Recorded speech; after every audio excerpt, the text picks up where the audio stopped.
Hello student, welcome to our YouTube channel crack Bengal. সামনে যে SI পরীক্ষা আসতে চলেছে তার জন্য আলোচ্য বিষয় হিসেবে আমরা 2019-এ যে পিআইকিউগুলো আছে সেগুলো সলভ করার আমরা আজকে চেষ্টা করব। আচ্ছা, তাহলে দেখে নেওয়া যাক কীরকম কী কোশ্চেন এসেছে 2019 সালে। সেই ভিত্তিতে তোমাদেরকে আমি আজকে একটা ভালো কিছু কনসেপ্ট বোঝানোর চেষ্টা করব। তো স্টার্ট। প্রথম কোশ্চেন 16 নাম্বার। এখানে 16 দেওয়া আছে, মানে এটা আমি সাজিয়েছি তো। আচ্ছা, বাবার বয়স মেয়ের বয়সের 4 গুণ, ঠিক আছে। 5 বছর পর তার বয়স মেয়ের বয়সের 3 গুণ হয়, তবে আরও 5 বছর পরে তিনি তার মেয়ের বয়সের কত গুণ হবেন, এটা কোশ্চেন দেওয়া আছে। আচ্ছা, এটা আমাকে কি করতে হবে, পরীক্ষা হলে তো খুব তাড়াতাড়ি করার চেষ্টা করতে হবে কম সময়ে। সেই জন্য কিছু অঙ্কের ক্ষেত্রে আমরা শর্ট পদ্ধতি অবলম্বন করব, কিছু লং প্রসেসও হবে। সব জায়গায় তো শর্টকাট ইউজ করা যাবে না, তাই সেক্ষেত্রে কী করব, প্রসেসটা মেথডটা লংই হবে। হ্যাঁ, তা বিভিন্ন অঙ্কের ক্ষেত্রে বিভিন্ন। এই অঙ্কটার ক্ষেত্রে যেমন এক্স ধরে করব মেনলি, কিন্তু কিছু অঙ্ক এক্স ওয়াই না ধরে করলেও হবে। হ্যাঁ, সেক্ষেত্রে আমরা অপশানের থ্রু দিয়ে যাবো। হ্যাঁ, ডিজিটাল সাম লাগাবো। হ্যাঁ, এছাড়াও যে ইউনিট ডিজিট, প্লেস ডিজিট, হ্যাঁ 10 প্লেস ডিজিট এইগুলো আছে, এইগুলোকে কী করব আমরা ইউজ করার মাধ্যমে কম সময়ের মধ্যে চেষ্টা করব করার। তার ফলে কী হবে, আমাদের ম্যাথে যে কোশ্চেনগুলো আসে সেটা কী করব আমরা কম সময়ের মধ্যে সলভ করার চেষ্টা করব। তার ফলে কী হবে, বাকি কোশ্চেন করার টাইম আমরা পেয়ে যাব। তা না হলে ম্যাথে যদি আমি অনেক সময় নিয়ে ফেলি তখন বাকি কোশ্চেনগুলো আমরা করতে পারবো না। আর বেশিরভাগ স্টুডেন্টদের সমস্যা ম্যাথটাকে নিয়েই। তাই ম্যাথটাকে ভালোভাবে শিখতে গেলে তোমরা ক্র্যাক বেঙ্গল চ্যানেলের মাধ্যমে আমার থ্রুতে শিখতে পারো। তা শুরু করা যাক আজকের ক্লাস। বলেছে বাবার বয়স মেয়ের বয়সের 4 গুণ। আচ্ছা, প্রথমে আমরা ধরে নিই বাবার বয়স, ফাদার আর daughter, F for father, D for daughter, ঠিক আছে। আচ্ছা, এখানে 4 গুণ বলেছে, তাহলে 4 ইন্টু ডি, এটা আমরা একটা সমীকরণ আকারে লিখলাম। আচ্ছা, 5 বছর পর মেয়ের বয়সের কী হবে, 3 গুণ হবে। তাহলে বাবার বয়স 5 বছর পর এটা হলো, আর মেয়ের বয়স কী হবে 5 বছর পর কী হবে 3 গুণ হবে। মেয়ের বয়স ডি প্লাস 5 3 গুণ হলো, ঠিক আছে। বলেছে আরও 5 বছর পরে তিনি তার মেয়ের বয়সের কত গুণ হবে, মানে এইখানে 5 আর এইখানে 5, টোটাল 10 বছর। 10 বছর কী করতে হবে আমাদেরকে, অ্যাড করতে হবে, ঠিক আছে। এখানে 5 বছর পর বলে দিয়েছে, তাহলে আমরা এফের জায়গায় কী লিখব, 4d plus 5 is equal two 3d plus 15, ঠিক আছে। তাহলে ডি কত বেরোলো, 10, ঠিক আছে। ডি 10 বেরিয়ে গেল, তাহলে ওই সমীকরণে যদি আমরা বসিয়ে দিই তাহলে সেটা কত হবে, এই যে সমীকরণ, এই সমীকরণটা যদি বসিয়ে দিই তাহলে আমাদের কী হবে, ফাদার কত বেরিয়ে যাবে, 40। আচ্ছা, এখন অ্যান্সারটা বেরোয়নি, কিন্তু বলেছে 5 বছর পরে এবং তার আরও 5 বছর পরে, মানে টোটাল 10 বছর পরে কত কী হচ্ছে, তার এজটা হবে, তার মেয়ের এজে কত গুণ হবে। তাহলে একদিকে লিখব ফাদার, একদিকে লিখব ডটার, ঠিক আছে। তাহলে এখানে 40 আছে, আর 10 যোগ করলে কত হচ্ছে, 50। আচ্ছা, এইখানে হচ্ছে মেয়ের বয়স কত বেরোলো, 10, 10 আর 10-এ যোগ করলে কত হচ্ছে, 20। মেয়ের বয়স 20, 10 বছর পর বাবার বয়স 50, ঠিক আছে। তাহলে এটা কত গুণ হচ্ছে, এটা হচ্ছে 2.5 গুণ। তাহলে আমাদের উত্তর হলো 2.5 গুণ। বুঝতে পারলে তোমরা সবাই? আচ্ছা, এখানে যদি অসুবিধা হয় আমি একটু সরে যাচ্ছি, তোমরা লেখাটা দেখে নাও।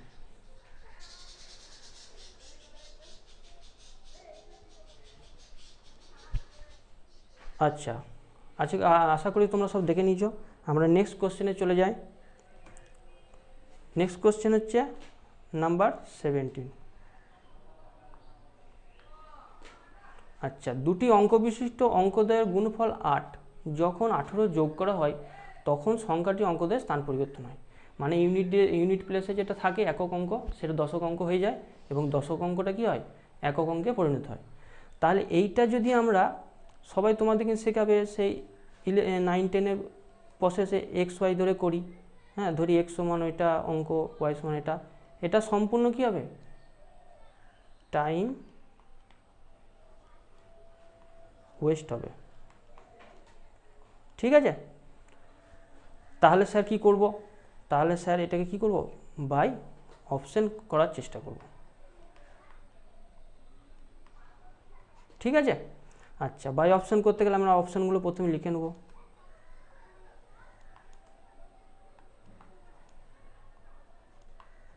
আচ্ছা, এইটাকে বলেছে সংখ্যাটির অঙ্কদ্বয় পরিবর্তন, তাহলে রিভার্স করে নেবো। এখানে আমি কিচ্ছু করিনি, আমি এখানে জাস্ট রিভার্স করে নিচ্ছি এটাকে।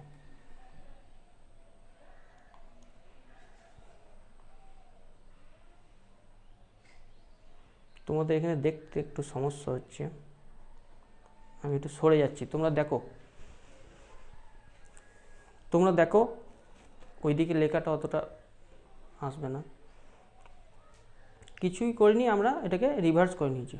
ঠিক আছে, এবার দেখো আমি অপশানটাকে চেক করছি। এখানে কি বলেছে ভালো করে বুঝতে হবে, এখানটা 18 যোগ করলে কি হবে, সংখ্যাটি অঙ্কদ্বয়ে পরিবর্তন হয়।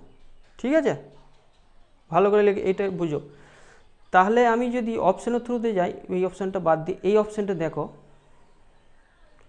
81 আছে, তাহলে 81 যদি চেঞ্জ হচ্ছে দেখো 18, তাহলে 18 এইখানে 18 তো আমি যোগ করছি, 18 যোগ করার ফলে কি হচ্ছে 18 হয়ে যাচ্ছে। এটা কোনোদিন সম্ভব? কোনোদিন সম্ভব না, এটা কোনোদিন সম্ভব না। কারণ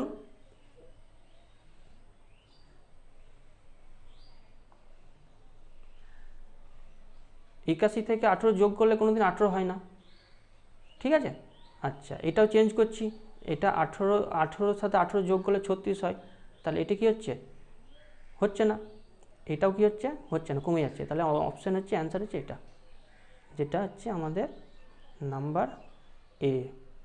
ঠিক আছে, তাহলে এটা কি সহজ পদ্ধতি হচ্ছে কি, আমরা অপশান এলিমিনেশনের থ্রু দিয়ে এটাকে করার চেষ্টা করব। দেখো তোমরা বুঝতে পারলে কি না। তাহলে আমরা নেক্সট কোশ্চেনে চলে যাই। ঠিক আছে, দেখো মান নির্ণয় করতে বলেছে, খুব সহজ, ম্যাথ যদি শিখতে পারা যায় খুব সহজ। এটা হচ্ছে নাম্বার 18 কোশ্চেন, মান নির্ণয়। কিচ্ছু না, ডিজিটটাকে মাল্টিপ্লাই করে দাও, কত হচ্ছে 10, আর 1 2 3 4 চারটের আগে ডিজিট বসিয়ে দাও। তাহলে 10-এর চারটের আগে ডিজিট বসালে কি হবে, এইটা অ্যান্সার হবে। ঠিক আছে, যেহেতু 10 চারটের আগে ডিজিট বসাচ্ছি, হ্যাঁ এইটা বলতে চাইছি। ঠিক আছে, 1 2 3 4, তাহলে 0 0 1, এটা অ্যান্সার। ঠিক আছে, নেক্সট চলে যা। এবার নেক্সট অঙ্কে দেখছি 19 নম্বরটা। 19 নম্বর কি অঙ্ক বলেছে, এক্সের 52% এবং ওয়াইয়ের 30% অনুপাত বলে দেওয়া আছে। ঠিক আছে, এখানে অনুপাতটা বলে দেওয়া আছে। এবার এক্সের মান ওয়াইয়ের থেকে 50 বেশি হলে এক্স প্লাস 2y কত। ঠিক আছে, তাহলে এক্সের 52% ডিভাইডেড বাই ওয়াইয়ের 30%, ঠিক আছে, 12/5। আচ্ছা, ক্যালকুলেশন শিখতে হবে, ক্যালকুলেশন করতে হবে, হ্যাঁ, প্র্যাকটিস করতে হবে। এই ম্যাথ হচ্ছে ক্যালকুলেটিভ জায়গা, এই কম্পিটিটিভ লাইনে ক্যালকুলেশন না করলে ম্যাথ আসবে না, রক্ত আসবে না। ঠিক আছে, তো এগুলো ক্যালকুলেশন করতে হবে। ক্যালকুলেশন থেকে অনেকে কী হয়, স্কিপ করে চলে যায়, এগুলো করবে না। ঠিক আছে, ক্যালকুলেশন করবে। এক্স ওয়াই ইজিক্যাল টু 12/5, এটা উল্টে গেল, এটার অনুপাতটা নেওয়া দেবো, 2 6 12, 2 2 4, 2 6 12, 2 3 6, 2 1 2, 2 2 3 6, 13, 5, 6, 30, ঠিক আছে। তাহলে আমাদের এটা কত হলো 18/13, ঠিক আছে। এবার এইখানে বলেছে দেখো, এই যে 50 বেশি বলছে না, এই কথাটা খুব গুরুত্ব দাও, ঠিক আছে। 50 বেশি কার থেকে? এক্স এর মান ওয়াই এর চেয়ে 50 বেশি। তাহলে এক্স এর মান কত বেশি? এখানে এখানে বেশি হচ্ছে এক্স এর মান, আমি এই সাইডে লিখছি, ঠিক আছে। এক্স এর মান হচ্ছে 5 বেশি, 18 থেকে 13 বিয়োগ করলে 5 থাকে। আচ্ছা, এইটার ভ্যালু বলে দিয়েছি কত? 50। তাহলে একের ভ্যালু কত হবে? 50/5, তার মানে হচ্ছে কত? 10। তাহলে 10 বেরিয়ে গেল। তাহলে এবারে 10 বেরিয়ে যাওয়ার কারণে এক্স আর ওয়াই এর অনুপাতটা বলে দিয়েছে। এবারে এক্স এর মান 10 আর ওয়াই এর মান 10 বসে দিলে অ্যান্সারটা আসবে না। আচ্ছা, এই সমীকরণটাকে আবার লিখতে হবে, ঠিক আছে। আমি এক্স বাই, এই সমীকরণটা লেখা মানে হচ্ছে এইটাকে লেখা। আচ্ছা, এখানে লিখছি 2x প্লাস ওয়াই, ঠিক আছে।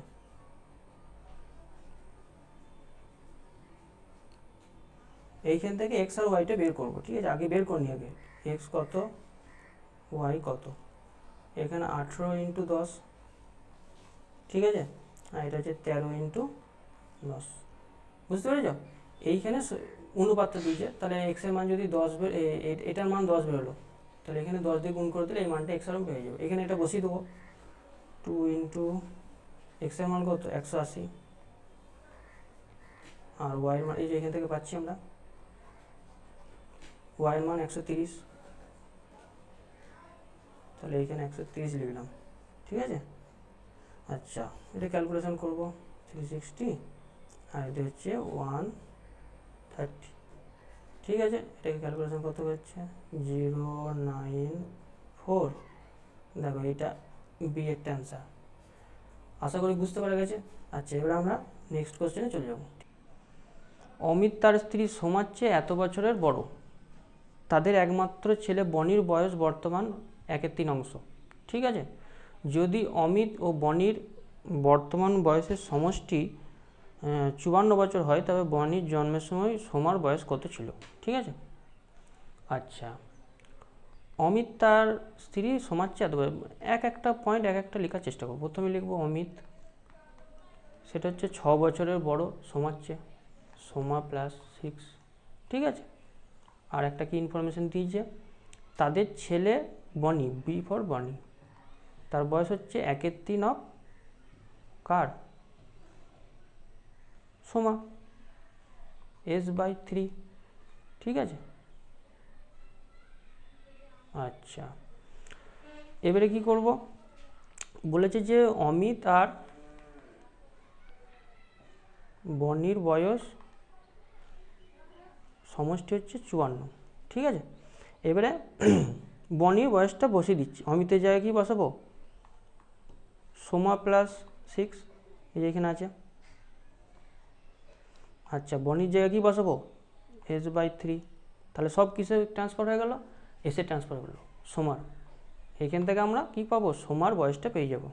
এটা যোগ করলে 4/3 সোমা, আর এদিকে বিয়োগ করলে 48, তাহলে সোমা কত হলো? 48 ইন্টু, আশা করি দেখতে পাওয়া যাচ্ছে, 3/4। এটাকে কাটাকাটি করব আমরা, 4 × 4, 4 × 2 = 8, তাহলে 36 সোমা বেরিয়ে গেল।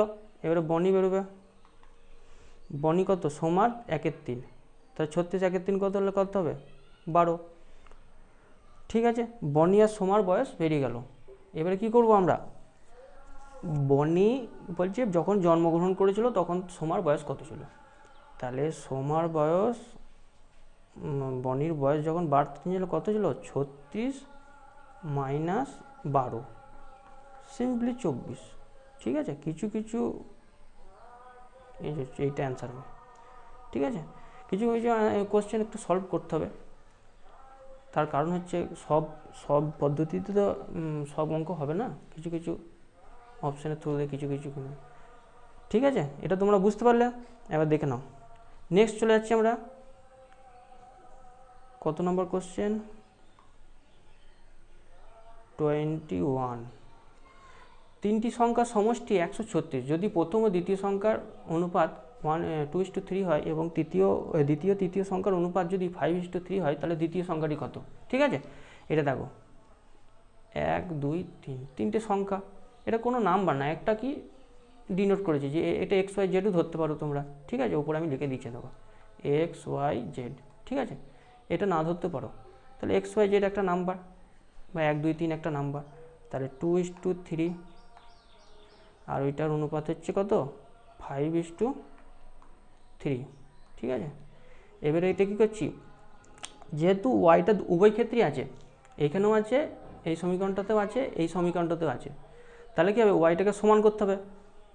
তাহলে এটাকে আমি কি করব, সমান করব। ঠিক আছে, কীভাবে করছি দেখো। আচ্ছা, এটাকে 3 আর 5 এলসিএম বার করব। এলসিএম মানে তো জানো, এলসিএম 3 আর 5-এর এলসিএম কত? এলসিএম বা লসগু যেটা বলবে তোমরা, সেটা হচ্ছে 15। তাহলে এটাকে 15 করতে গেলে 5 দিয়ে মাল্টিপ্লাই, এটাকে 15 করতে গেলে 3 দিয়ে মাল্টিপ্লাই। এবারে মাল্টিপ্লাই করে দেবো, দিয়ে পরপর বসাবো, একটা গোত্রে আনবো। ঠিক আছে, 10:15:3 ঠিক আছে, তাহলে এটা সামটা কত হচ্ছে টোটাল? 25 আর 9 34 হচ্ছে। ঠিক আছে, আচ্ছা, এখানে বলেছে কত? সমষ্টি 136। ঠিক আছে, তাহলে আমরা কি করব, 136 মানে হচ্ছে কত? 34-এর ভ্যালু। ঠিক আছে, আমাদেরকে বলছে দ্বিতীয় সংখ্যা। দ্বিতীয় সংখ্যা কোনটা? ওইটা এই সমীকরণ দেখলে হবে না, এইখানে দ্বিতীয় সংখ্যাটা যেটা আমরা বের করেছি, এটা হচ্ছে 15। তাহলে আমরা এখানে 15কে মাল্টিপ্লাই করব। ঠিক আছে, আচ্ছা, 17 দিয়ে কাটো, 17 8 136, 17 2 34, 2 4 8, 4 15 60, এটা অ্যান্সার। আশা করি তোমরা বুঝতে পেরেছো। ঠিক আছে, নেক্সট অঙ্কে চলে যাই আমরা। নেক্সট অঙ্ক বলছি 8 ঘন্টা ধরে কোনো কাজ 15 জন পুরুষ 21 দিন সময় ধরে একটি কাজকে সম্পন্ন করে। ঠিক আছে, এবারে 6 ঘন্টা করে কাজ করলে 21 জন মহিলা সেই কাজটি করতে তার কতদিন সময় লাগবে? যদি বলে দেওয়া আছে 3 জন মহিলা এবং 2 জন পুরুষের সমান কাজ।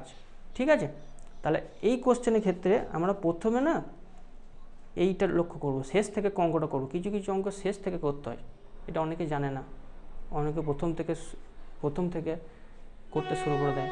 ঠিক আছে, দেখো 3 জন মহিলা এবং 2 জন পুরুষের কাজের সমান, তাহলে 3 জন মহিলা 3F = 2 জন পুরুষ। F for female, M for mail. ঠিক আছে, তাহলে মেল আর ফিমেলের রেশিও কত হবে? 3/2। ঠিক আছে, আচ্ছা, এবারে বলছে এই যে আমাদের একটা টোটাল ওয়ার্ক বার করতে হয়। ঠিক আছে, টোটাল ওয়ার্ক কীভাবে বার করতে? দেখো প্রথম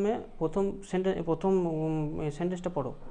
8 ঘন্টা ধরে কোনো কাজ 15 জন পুরুষ 21 দিন সময় ধরে লাগে, তাহলে 8 × 15 জন পুরুষ। এবারে 15 জন পুরুষ, এফিসিয়েন্সি কত পুরুষের? একজনের 3 করে, তাহলে 3 লিখব। ঠিক আছে, আচ্ছা, এবারে দেখো কতদিন সম্পন্ন করছে? 21 দিন ধরে, × 21। ঠিক আছে, তাহলে 8 ঘন্টা করে 15 জন পুরুষ 21 দিন করে, এটা টোটাল ওয়ার্ক বেরিয়ে গেল। আচ্ছা, এবারে যেটা বার করতে দিয়েছে 6 ঘন্টা ধরে কোনো কাজ করলে 21 জন মহিলা সে কাজটি করতে কত দিন সময় লাগবে। ঠিক আছে, এবার টাইমটা বের করব। আচ্ছা, 8 × 15 টোটাল ওয়ার্ক বাই, এবারে কি বলছে 6 ঘন্টা ধরে কাজ করছি। ঠিক আছে, 21 জন মহিলার এফিসিয়েন্সি কত? মহিলার এফিসিয়েন্সি হচ্ছে 2 করে। এবার এটা কাটাকাটি করব, 21 কেটে গেল, 3 2 6 আর 2 আর 2 4 8, তাহলে 15 2 30। আমাদের অ্যান্সার কত হলো? 30। আশা করি তোমরা বুঝতে পেরেছো। তাহলে আমরা নেক্সট অঙ্কে চলে যাই। আচ্ছা, দেখো ঘন্টা, এটা খুবই সহজ অঙ্ক একটা, ঘন্টা এটা সবাই পারবে। 36 কিলোমিটার বেগে বলছে 100 মিটার দীর্ঘ একটি ট্রেনকে টেলিগ্রাফ অতিক্রম করতে কত সময় নেয়। এটা একদম মুখে মুখে দেখে হয়ে যাবে। Distance is equal to speed into time, ঠিক আছে। তাহলে টাইম ইজ ইকুয়াল টু কী হবে, ডিস্টেন্স আপন স্পিড, ঠিক আছে। তাহলে ডিস্টেন্স কত বলে দিয়েছে 100, আচ্ছা স্পিড কত বলে 36, কিন্তু এইখানে একটা সমস্যা আছে, সেম এককে বলে দেয়নি। এখানে কি বলেছে, কিলোমিটার পার বেগে, কিন্তু এখানে মিটার বলেছে। তাহলে গোটাটাকে মিটারে কনভার্ট করব। তাহলে এটাকে কি মিটার পার সেকেন্ড করে নিতে গেলে কত দ্বিগুণ করতে হয়, 5/18, 18 18 36 2 হচ্ছে, আর 10 হচ্ছে 10, তাহলে এটা 10 সেকেন্ড অ্যান্সার, ঠিক আছে। আশা করি বুঝতে পেরেছো। নেক্সট অঙ্কে চলে যায়।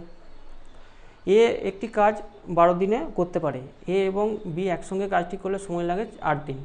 যদি একা বি কাজটি করতো তাহলে কত সময় লাগবে।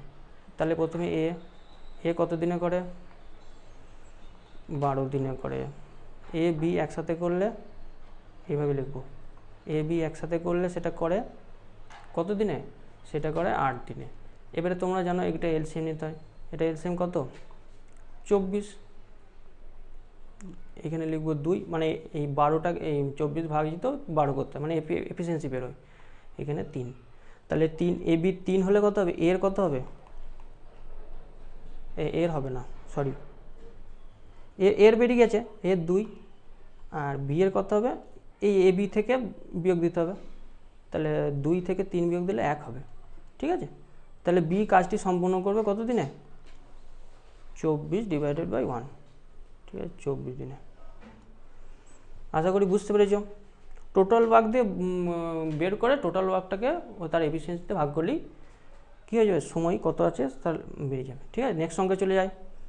আচ্ছা, 2 অঙ্ক বিশিষ্ট সংখ্যার অঙ্কদ্বয়ের সমষ্টি 6, পার্থক্য 6, তাহলে অঙ্ক দুটি কী কী। আচ্ছা, এটাও অপশানের থ্রু দিয়ে হবে, হ্যাঁ ঠিক আছে, এটা অপশানের থ্রু দিয়ে হবে। কীভাবে, এটা দেখো 75 আছে, প্রত্যেকটার অঙ্ক দেখো কত, 7 আর 5 12, 9 আর 3 যোগ করলে 12, 6 যোগ করলে 12, এটা প্রথমেই বাদ। অঙ্কদের সমষ্টির থেকে আমি এলিমিনেট করতে শুরু করছি, ঠিক আছে, এটা ঠিক আছে, এটা 12 হচ্ছে। আচ্ছা, পার্থক্য 6, পার্থক্য 6 নেই, 12 বাদ হয়ে গেল। 7 আর 5 পার্থক্য 2, আচ্ছা 6 আর 3 এটা ঠিক আছে, এটার পার্থক্য দেখো বাদ হয়ে গেল, 4 হচ্ছে, কিন্তু পার্থক্য কত বলেছে, কিচ্ছু নয়। অঙ্ক হচ্ছে একটু লজিক লাগাতে হবে, ঠিক আছে। তাহলে এইটা অ্যান্সার, নাম্বার বি অ্যান্সার কোনটা হলো, বি, ঠিক আছে, বুঝতে পারলে। নেক্সট অঙ্কে চলে যায়। 5টি ঘন্টা যথাক্রমে 9 সেকেন্ড, 6 সেকেন্ড, 4 সেকেন্ড, 10 সেকেন্ড এবং 8 সেকেন্ড সময়ের ব্যবধানে বাজতে শুরু করে। 1 ঘন্টার মধ্যে তাদের কতবার বাজবে, ঠিক আছে। এটা কিছুই না, 9 6 4 10 8, এগুলোটার কী নেব, এলসিএম, লসাগু। তাহলে লসাগু কত নিয়ম হচ্ছে, এইভাবে যেতে হবে, 9 6 এভাবে যে করতে হবে, ঠিক আছে। এই 3টে সংখ্যা নিচ্ছি, একটা সংখ্যা আমি নিলাম 36, দেখো 36টা এই 3টে দিয়ে ডিভিজিবল হচ্ছে, ঠিক আছে। তাহলে এই 3টে এলসিএম হচ্ছে। এবার নেক্সট নাম্বার যাব 10, 2টা পেয়ে যাচ্ছি 36 মধ্যে আছে, তাহলে খালি 5টা বাকি আছে, ঠিক আছে। নেক্সট নাম্বার যাব 8, 8 আছে, দেখি এখানে 4 আছে আর একটা 2 লাগবে, ঠিক আছে। এইভাবে এলসিএমটা বার করে, এমনি প্রসেস আমরা যেভাবে শিখেছি সেভাবে করতে গেলে তো পরীক্ষায় টাইম পাবো না, ঠিক আছে। তাহলে এটা হচ্ছে কত 360, এলসিএম বেরোলো। এটা কিসে বেরোলো, সব সেকেন্ডে দিয়ে আছে, দেখো সেকেন্ডে বেরোলো। তাহলে এটাকে মিনিটে কনভার্ট করতে গেলে কত হচ্ছে, 60 দিয়ে ভাগ করতে হচ্ছে, ঠিক আছে। তাহলে 6 মিনিট হচ্ছে, ঠিক আছে, বুঝতে পারলে। আচ্ছা, 6 মিনিট অন্তরালে বাজতে শুরু করে, তাহলে 1 ঘন্টার ব্যবধানে, এটা ভালো করে মাথায় রাখবে, 1 ঘন্টার ব্যবধানে, ঠিক আছে। কিন্তু যদি বলতো যে একবার বাজার পর আবার 1 ঘন্টা ব্যবধানে কবার বাজবে, তখন ওই একটাকে ইনক্লুড করতে হতো, ঠিক আছে। তাহলে 1 ঘন্টার ব্যবধানে, তাহলে 1 ঘন্টার মধ্যে কবার হচ্ছে, 6 ইন্টু হবে না, মানে 1 ঘন্টার ব্যবধানে হচ্ছে 60/6, আমরা 10 হবে অ্যান্সার। এটা অ্যান্সার। বুঝতে পারলে? 6 মিনিট করে করে বাজবে, তাহলে 6 নামতে বললে কী হয়, 6 10 60, 60 মিনিটে 10 বার বাজছে। ঠিক আছে। আর যদি বলতো এই অঙ্কটাতে যদি বলতো যে একবার বাজার পর আবার কতবার বাজবে, তখন এই 10-এর সাথে কী হতো, আবার 1 অ্যাড হয়ে যেত। এই 10-এর সাথে কী হতো, আবার 1 অ্যাড হয়ে যেত। ঠিক আছে। আচ্ছা, নেক্সট অঙ্কে চলে যাই। সচিন টেন্ডুলকার 11টি ইনিংসের একটি নির্দিষ্ট রান রয়েছে। ঠিক আছে, রান কথাটাই এখানে উঠিনি আমাদের। হ্যাঁ, ঠিক আছে, এটা রান হবে, নির্দিষ্ট রান আছে। আচ্ছা, 12তম ইনিংসে তার 120 রান করেছে এবং তার গড় রান কত বৃদ্ধি পেয়েছে, 5 বৃদ্ধি পেয়েছে। নতুন গড়, এটা সমীকরণ আকারে লিখবো। কীভাবে লিখবো দেখো, 11তম ইনিংসের এক্স ধরে নিচ্ছি। ঠিক আছে, এবারে 11তম ইনিংসের এক্স ধরে নিলে, আচ্ছা তাহলে টোটাল কত হচ্ছে 11x। প্রত্যেকটি ইনিংসে যদি এক্স করে রান করে তাহলে 11 ইনিংসে কত হবে, 11x। আচ্ছা, 12 ইনিংসে 120, একটা 1 লাইনে করতে হবে অঙ্কটা। আচ্ছা, এক্স প্লাস 5 বেড়েছে। ঠিক আছে, এবার এক্স প্লাস 5টাকে কত দিয়ে মাল্টিপ্লাই করতে হবে, 12 দিয়ে, কেন সেটা হচ্ছে 12টা ইনিংসের গড়। ঠিক আছে, 12 দিয়ে গুণ করে দেবো। ঠিক আছে, এবার এটাকে ক্যালকুলেশন করব। তাহলে 11x প্লাস 120, এটাকে মাল্টিপ্লাই করলে 12x প্লাস 60। ঠিক আছে, তাহলে এটা যদি এদিকে নিয়ে আসা যায় তাহলে x সমান কত হবে, 60 হবে। তাহলে x হচ্ছে 60। এবার নতুন গড় কত, তাহলে 60 প্লাস 5, এটা হচ্ছে নতুন গড়। তাহলে অ্যান্সারটা হবে আমাদের ডি। তার নতুন গড় কত, 65। ঠিক আছে, এরপরে অঙ্কটা চলে যায়।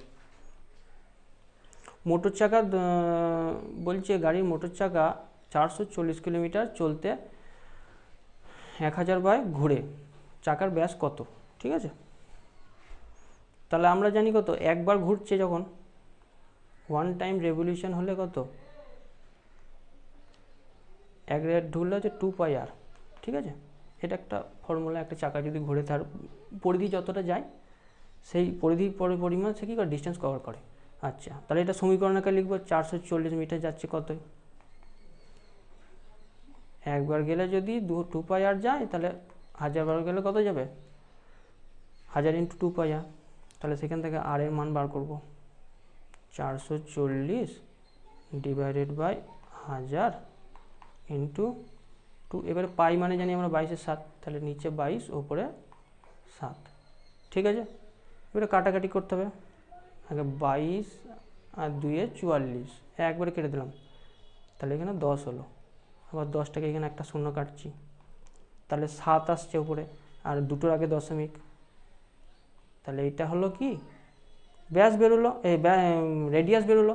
আচ্ছা, রেডিয়াস বেরোনোর পর এটাকে 2 দিয়ে মাল্টিপ্লাই করলে এইটা অ্যান্সার হবে। ঠিক আছে, আশা করি বুঝতে পেরেছ। নেক্সট অঙ্কে চলে যায়। খুবই সহজ অঙ্ক এটা রিজনিংয়ে 2 রকম প্রসেস আছে। এটা 2 ধরনের প্রসেসে করা যাবে। একটা হচ্ছে রিজনিং, যদি রিজনিংয়ে আসে, রিজনিং দিয়ে করছি দেখো, ম্যাথের সাথে সাথে রিজনিংও শিখিয়ে দেবো আজকে। 7 স্কোয়ার করছি 49, 17 স্কোয়ার করলে কত, 289, কিন্তু অপশানে কোনো নাই, তাহলে এটা অ্যান্সার হবে না। ঠিক আছে, this is not reasoning, this is math. ঠিক আছে, ম্যাথের প্রসেস দেখো, ম্যাথের প্রসেস হচ্ছে, এটার ফর্মুলা হচ্ছে চতুর্থ সমানুপাতি সমান কত, বি স্কোয়ার বাই এ। এবার বি স্কোয়ার দেখো 17, বি স্কোয়ার জায়গায় বি ইন্টু সি করতে হয়। ঠিক আছে, 17 × 49 বাই 7, 7 7 49, 7 17 কত হয়, 119। দেখো 119 অপশান আছে। তাহলে এর থেকে আমরা কি বলতে পারি, যে একটা অঙ্ক রিজনিং হবে, সেটা রিজনিংও পড়তে পারে, ম্যাথও পড়তে পারে, যেটা কোনটা কোন প্রসেস সেটা তোমাকে প্র্যাকটিস করতে করতে জানতে হবে। ঠিক আছে, আচ্ছা এরপরটা চলে যায়। এটা একই অঙ্ক করলাম একটু আগে। এইখানে দেখো বলেছে একসাথে আবার কতবার বাজবে। ঠিক আছে, 30 মিনিট সময় ব্যবধানে। তাহলে যেহেতু একটা অঙ্ক করে দিয়েছি, এটা তোমাদের কি রইলো, হোমওয়ার্ক রইলো। অঙ্ক দেখো, একটি আয়তক্ষেত্র বর্গক্ষেত্রের ক্ষেত্রফলের পার্থক্য হচ্ছে 35 সেন্টিমিটার। একটু ক্যালকুলেটিভ আছে। ঠিক আছে, কোনো ঘাবড়াবার কিছু নাই। ঠিক আছে, আচ্ছা, বর্গক্ষেত্রের ক্ষেত্রফল পার্থক্য হচ্ছে 35, আর বলছে আয়তক্ষেত্রটির দৈর্ঘ্য এবং প্রস্থ হচ্ছে কত করে বেশি, 50% বেশি এবং 10% কম। আচ্ছা, আমরা কি জানি, প্রথমেই আমরা সূত্র লিখব, ক্ষেত্রফলের সূত্র এল ইন্টু বি, ঠিক আছে। আর হচ্ছে বর্গক্ষেত্রের ক্ষেত্রফল সূত্র কি, স্কয়ার, এগুলো তো ছোটোবেলায় শিখেছি আমরা সব, ঠিক আছে, এগুলো আমরা জানি। হ্যাঁ, আচ্ছা, এবারে আমরা ওটা যেটা বলেছি সেটা বসাবো, ঠিক আছে। এল সমান এইখানে সবাই ভুলটি করে যে 150% অফ এ, এখানে 150% অফ এ হচ্ছে কেন, কেউ তো 50% লিখতে পারো, কিন্তু হবে না, 50% লিখলেই ভুল হয়ে যাবে। তার কারণ হচ্ছে বেসটা হচ্ছে 100, এবার বেসের উপরে 50% বৃদ্ধি হয়েছে, তাহলে 150 হচ্ছে, তাহলে 150 হলে কত হচ্ছে, 150 হচ্ছে, ঠিক আছে, 50% বেড়ে, তাহলে এলটা হবে 150, বিটা হবে কত, 10 কমেছে, মানে হচ্ছে 90% অফ এ। আচ্ছা, এবারে ওইটাকে আমি না সমীকরণে বসানোর চেষ্টা করব। এল বি মাইনাস এ স্কোয়ার সমান 35, ঠিক আছে। এবার এল বি মানে কত হচ্ছে, 150% মানে হচ্ছে দুটোর আগে দশমিক, এইখানে দশমিক হবে, ঠিক আছে, ইন্টু এ ইন্টু 90% হচ্ছে 0.9 ইন্টু এ মাইনাস এ স্কোয়ার সমান 35, ঠিক আছে। এবার এটাকে ক্যালকুলেশন করতে হবে, 9 আর 15 গুণ করলে কত হচ্ছে, 135, তাহলে আমরা 135 লিখব। আর একটা, এটা তো দুটোর আগে দশমিক বলবে, 1.35 এ স্কোয়ার, দুটোর আগে দশমিক বসবে, ঠিক আছে, মাইনাস এ স্কোয়ার, এটা সমান হচ্ছে 35। এবার এটা বিয়োগ করলে 0.35 এ স্কোয়ার সমান হচ্ছে 35। এবার এই দিকে আমি এই থেকে ক্যালকুলেশনটা করছি, ঠিক আছে। আচ্ছা, এ স্কোয়ার সমান কত হবে, তাহলে ওই দিকে যে 35 কেটে গেল, 100 উপরে চলে গেল, তাহলে এ সমান কত, এ সমান হচ্ছে 10। তাহলে কী বললো, এ মানে হচ্ছে বাহুর দৈর্ঘ্য হলো, তাহলে আয়তক্ষেত্রটির ক্ষেত্রফল বার করতে পারছি, ভালো করে এটা পড়তে হবে, কেউ বর্গক্ষেত্রের ক্ষেত্রফল করে চলে এলো, এটা অ্যান্সার হবে না, ঠিক আছে। আচ্ছা, এল আর বিটা বার করবো, এবারে এল আর বি বার করবো, এইখান থেকে বার করবো, ঠিক আছে, এখানে বসে দিচ্ছি, দেখো 150% মানে হচ্ছে কত, 150/100 ইন্টু এ কত, 10, এটা কেটে গেল, এটা কেটে গেল, এটা হচ্ছে 15, এলটা 15 বেরিয়ে গেল, ঠিক আছে। আচ্ছা, বিটা হচ্ছে 90% মানে তোমরা জানো 9/10, আচ্ছা, সেটা বিটা হচ্ছে 10, এটা কেটে গেল, 9 বেরোলো, 9 আর 15, ঠিক আছে। তাহলে এখানে অ্যান্সারটা হবে আয়তক্ষেত্রের ক্ষেত্রফল area is equal to L into B সমান হচ্ছে এল কত, 15, আর বি কত, 9। হ্যাঁ, দেখো এটা অ্যান্সার 135। আশা করি বুঝতে পারা গেছে। আচ্ছা, এরপরের অঙ্ক চলে যাই আমরা। আচ্ছা, দেখো, একজন মানুষ গড়ে 24 কিলোমিটার পার আওয়ার গতিতে উপরের দিকে ওঠে এবং 30 কিমি পার আওয়ার বেগে নিচেতে নামে, ঠিক আছে। এরপরে উভয় ক্ষেত্রে দূরত্ব একই হলে ডিস্টেন্সটা সেম বলে দিয়েছে, ডিস্টেন্স আর সেম, সো দ্যাট পুরো গতিবেগের গড় অ্যাভারেজটা বের করতে হবে, ঠিক আছে। অ্যাভারেজের ফর্মুলাকে একবারে ডিরেক্ট লিখবে, 2xy বাই, এটা শর্টকাট, x প্লাস ওয়াই, ঠিক আছে। এটা ক্যালকুলেশন করো, এক্স কত, নিজে করো, এটা সব আমি করে দিলে হবে না, ক্যালকুলেশন করার চেষ্টা করবে, ক্যালকুলেশন হচ্ছে পরীক্ষায় সময় বাঁচাবে, যার যত বেশি ক্যালকুলেশন থাকবে সে তত পরীক্ষায় এগিয়ে থাকবে, ঠিক আছে। এটা কত হচ্ছে, 54,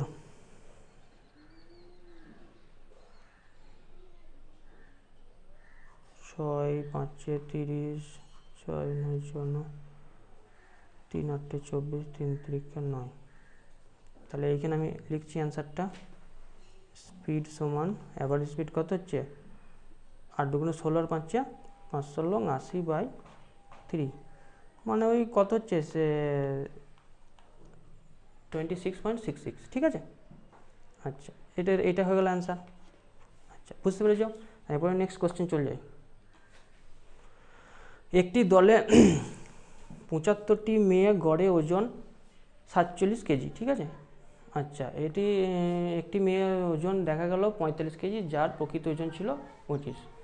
এখানে কিছুই না, শর্টে করতে হবে, এগুলো টাইম নিলে হবে না। ফলস ওয়েট অ্যান্ড হচ্ছে অরিজিনাল ওয়েট বা অরিজিনাল লিখছি আমরা, ঠিক আছে, অরিজিনাল ওয়েট। আচ্ছা, ফলস ওয়েট কী ছিল? প্রকৃত ওজন কত? 25, আর ফলস ওয়েট কত? 45। কতটা কী হচ্ছে? লেস হচ্ছে 20। এই যে 20 লেস হচ্ছে, এটা শর্টকাটে করতে হবে। এটা এক্স ওয়াই ধরে করলে অনেক টাইম লেগে যাবে। এই যে 20 লেস হচ্ছে, এই 20টা কী হয়ে যাবে, ওদের মধ্যে 75টার মধ্যে 75 জন মেয়ের মধ্যে ডিভাইড হয়ে যাবে। আচ্ছা, যতটাই কমে তাদের সবাই ভাগ করে নেয়, ঠিক আছে। আচ্ছা, তাহলে টোটাল ছিল 47, তার মধ্যে রয়েছে 20 করে কমে গেল। কত দিয়ে ডিভাইড করতে হবে? 75, ঠিক আছে। এটা হচ্ছে এখন অ্যাভারেজ ওয়েট, ঠিক আছে। এটা অ্যান্সার একটু ক্যালকুলেশন করে দেখবে। এটা 60, এটা কাটাকাটি করো, 5 4 20, 5 5 25, মানে কত হচ্ছে? 0.15 10 15 90 এরকম আসছে, ঠিক আছে। 47 থেকে বিয়োগ দিলে কত থাকছে? 46.73। খুব ইজি, 40, দেখো মিলেও গেছে এটা অঙ্কটা, 46.73, ঠিক আছে। এরপরের অঙ্কটা দেখো, বলছে 550 জন পুরুষ একটি ত্রাণ শিবিরে 24 দিনের জন্য খাবার মজুদ ছিল, এবং ওই ত্রাণ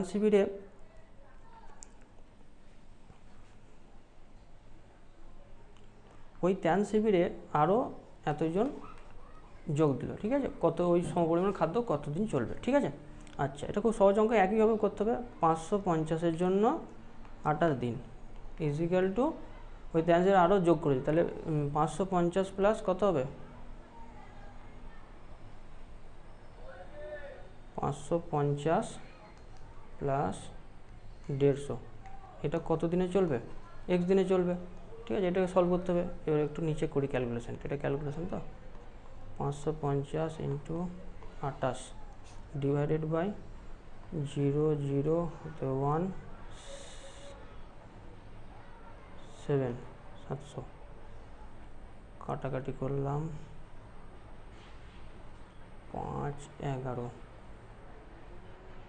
5 14, 14 দুগুণে 28, ঠিক আছে। তাহলে 22 দিন, এটা অ্যান্সার হবে, ঠিক আছে।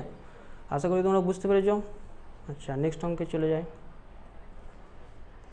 একটি তাঁত যন্ত্র প্রতি সেকেন্ডে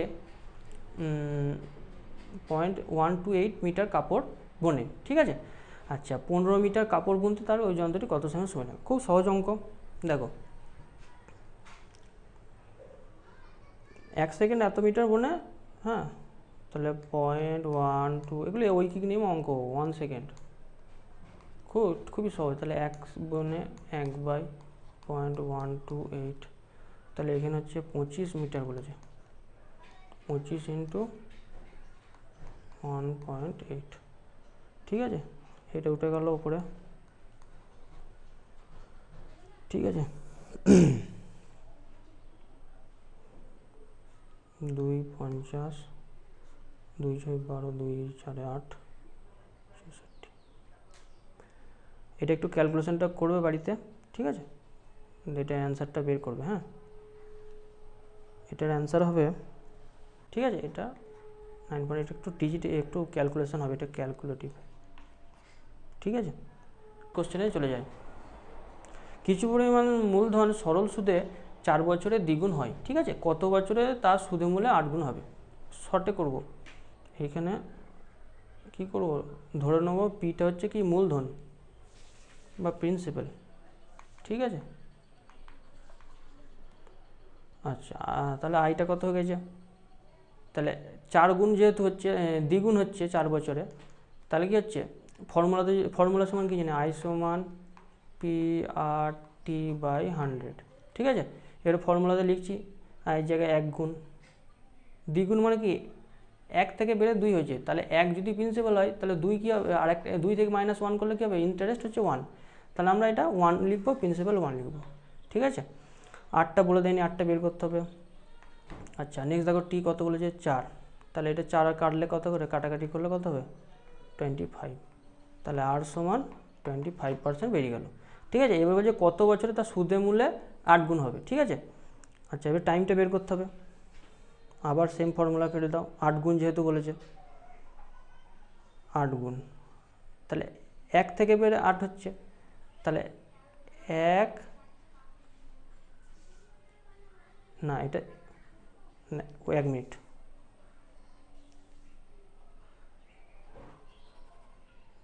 জাস্ট 1 মিনিট, হ্যাঁ এটা 8 গুণ বেড়েছে, তাহলে তাহলে সুদটা কত হচ্ছে 7। আচ্ছা প্রিন্সিপাল কত 1, 1 যেহেতু প্রিন্সিপাল ধরেছি আমরা, এখানে ধরে নিই প্রিন্সিপাল সমান 1, ঠিক আছে।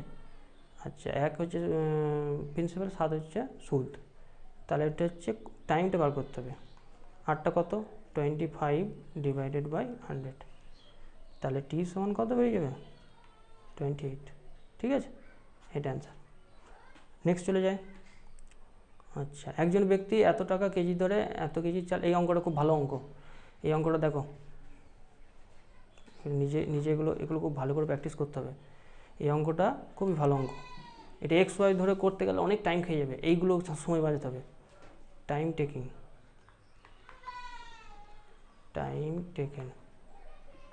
ঠিক আছে। তাহলে এটা প্রথমে লিখব, এটা আমি 0টাকে এলিমিনেট করছি, এটা হচ্ছে 35 কেজি চাল, ঠিক আছে। আর এটা হচ্ছে 10.5 টাকার কেজি দরে 30 কেজি। এইটার প্রথমে রেশিও নিন, আমরা সব সময় রেশিও নেওয়ার চেষ্টা করব, রেশিও হলে কী হবে জিনিসটা সুবিধা হয়ে যাবে, 5 7 35, 5 6 30, ঠিক আছে। এবার এটাকে মাল্টিপ্লিকেশন করে নেবো।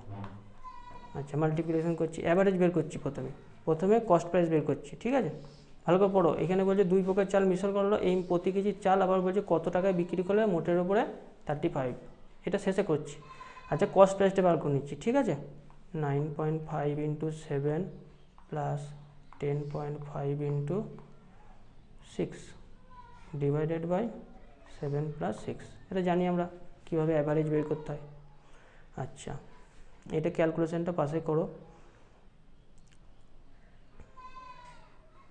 5 7 35, 3 সামনে 63 আর 3 66, আর এটা হচ্ছে 6 5 30 হাতে হলো 3 6 3 60 আর 3 90,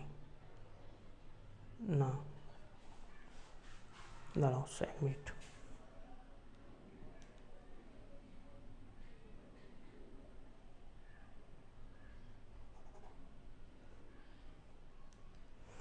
আচ্ছা 7 5 35 হাতে হলো 3 7 9 63 আর 3 66, 6 30 হাতে হলো 3 6 10 60 আর 3 63, এখানে 63।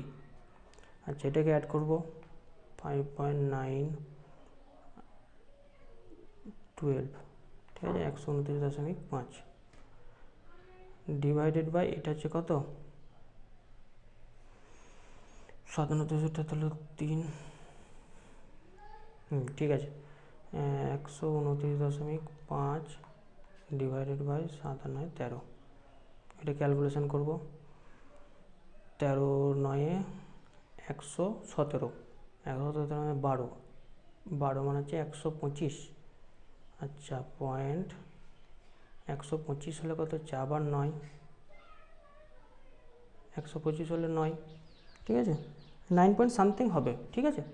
আচ্ছা কস্ট প্রাইস বের গেলো, ওরা বলে দিয়েছে সেলিং প্রাইস কত, সেলিং প্রাইসটা বের করতে হবে। আচ্ছা সেলিং প্রাইস কীভাবে বার করবো, কস্ট প্রাইস যেটা করব 9.9 বেরিয়েছে, তার উপর 35% মানে হচ্ছে 135/100, ঠিক আছে। এবারে এটাকে ক্যালকুলেশন করো, এবারে দেখো এখানে এই দুটো অ্যান্সার হবে না, কিভাবে হবে না, এর ইউনিট ডিজিট কত আছে? 5 আর 9, মানে 5 9 45, তার মানে এই দুটোর মধ্যে অ্যান্সার হবে। ঠিক আছে, আচ্ছা এবারে এটাকে ক্যালকুলেশন করছি। এইটাও হবে না, আমার ক্যালকুলেশন করার দরকারই নেই, এটা অ্যান্সার। ঠিক আছে, দেখো কত সুন্দর, দেখো 135 যদি থাকতো তাহলে দুটোর আগে দশমিক বসতো, এইটা হয়ে যেত, একটা দশমিক আসতো। ঠিক আছে, মানে 1350-এর আগে দুটো দশমিক, কিন্তু এটাই অ্যান্সার হবে। ঠিক আছে, এইগুলো একটু প্র্যাকটিস করতে করতে ঠিক হয়ে যাবে। নেক্সট অঙ্কে দেখো, একটি আয়তক্ষেত্রে প্লেটের দৈর্ঘ্য প্রস্থের অনুপাত বলে দিয়েছে। ঠিক আছে, প্রস্থ যদি প্রস্থর তুলনায় এত মিটার কম হয়, দৈর্ঘ্য যদি প্রস্থ দৈর্ঘ্যের তুলনায় এত মিটার কম হয় তবে আয়তনের পরিসীমা কত? আচ্ছা এই লাইনটা ভালো করে পড়ো। যদি প্রস্থ দৈর্ঘ্যের তুলনায় 34 মিটার কম হয়।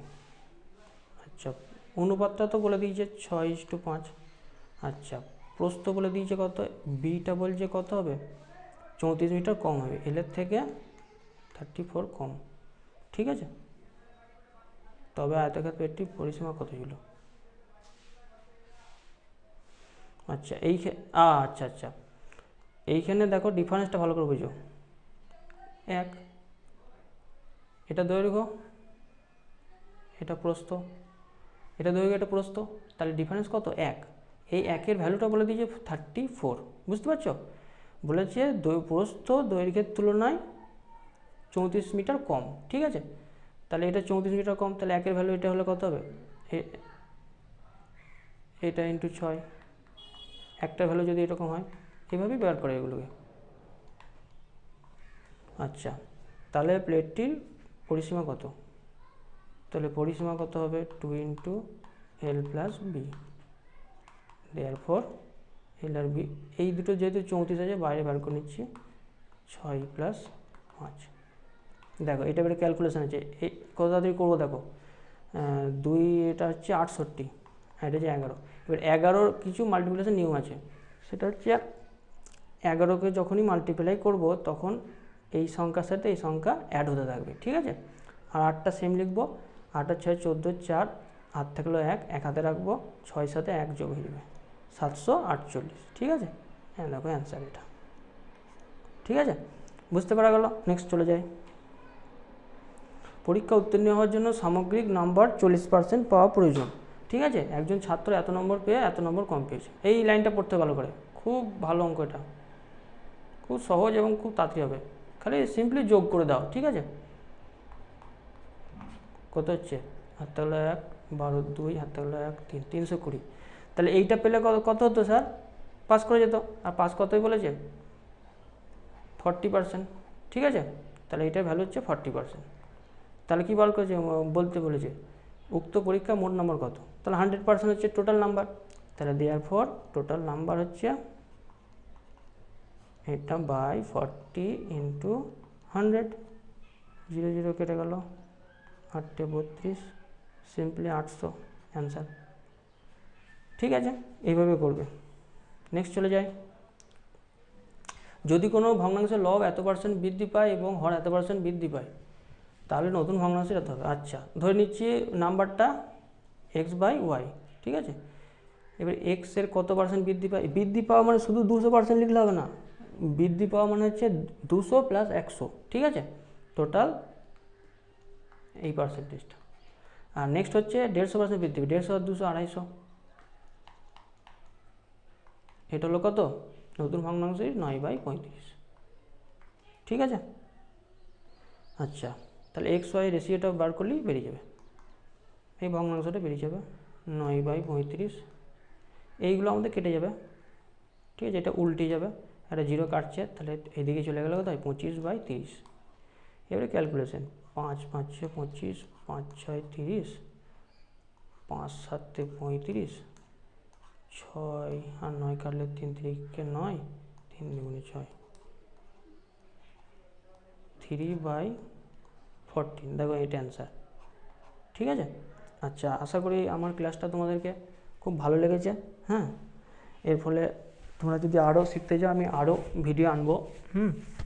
তা তোমরা কি করবে, যদি আমার ভিডিওটি ভালো লেগে থাকে তোমরা এই চ্যানেলটিকে লাইক, এই সাবস্ক্রাইব যেটা করতে হয় লাইক করবে এবং বন্ধুদেরকে শেয়ার করবে, যাতে কি হয় তোমরা এই ভালো ভালো ভিডিও, ভালো ভালো আরও ম্যাথের আরও আমি আরও ক্লাস আনবো, এরপরে আরও ভালো ভালো ক্লাস আনবো। তাতে কী হবে, আরও ভালো শিখতে পারবে ম্যাথটাকে, এবং ম্যাথটা যাতে তোমাদের কি কোনো অসুবিধার মনে না হয়। হ্যাঁ, ম্যাথটাকে খুব সহজ লাগে, এবং যে সমস্ত এক্সামগুলো আসছে তোমরা ভালোভাবে ফলো করতে পারো এবং ভালো ভালো একটা সরকারি চাকরিতে যুক্ত হতে পারো, আমরা সেটা চাইব। এবং এই চ্যানেলের মাধ্যমে যুক্ত হয়ে থাকার চেষ্টা করবে সবাই। আর পারলে চ্যানেলটিকে সাবস্ক্রাইব করে নেবে এবং বন্ধুদের মাধ্যমে বেশি বেশি করে শেয়ার করবে। ঠিক আছে, আজকে চলি, ঠিক আছে।